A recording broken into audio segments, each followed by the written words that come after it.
So after the guy hauls ass and drops us off from the golf cart, my client says she's just overwrought, and she's the mother of the bride, and she's like, my daughter said she was going to get married come hell or high water, and I guess this is the high water. She said her husband had put the chairs out by this pond where all the guests were going to sit, and he got like tape measure and measured.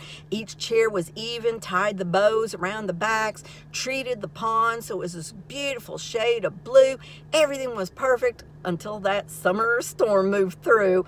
And then they all are grabbing up chairs, running, trying to grab bows and hauling chairs back, throwing them in the barn and whatnot.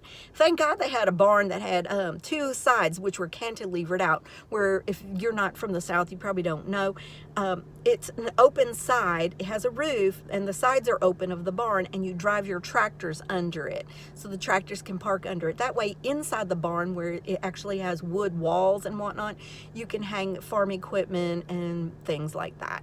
And animals go there. So anyway, thankfully this barn was brand new. They hadn't even housed animals in it because this is where her daughter was going to get married.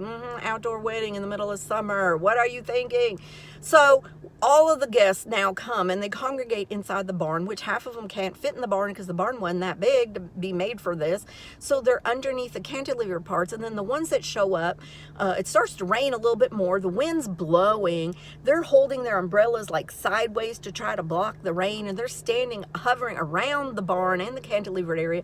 And then the wedding starts, and the barn wasn't supposed to be where it was going to happen. So here comes the bride walking down the center aisle of the barn, and she gets outside where the cantilever parts are, and they're gonna do the ceremony there, and they're trying to light the unity candle, and the friggin' wind and the rain's blowing, and they can't get the candle lit, and it was a hot mess.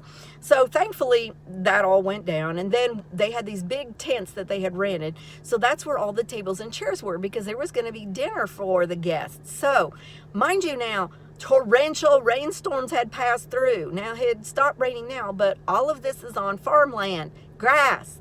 Yes, it had been mowed, but it was all uneven, and now it's waterlogged. So I'll tell you the next part of what happened after this.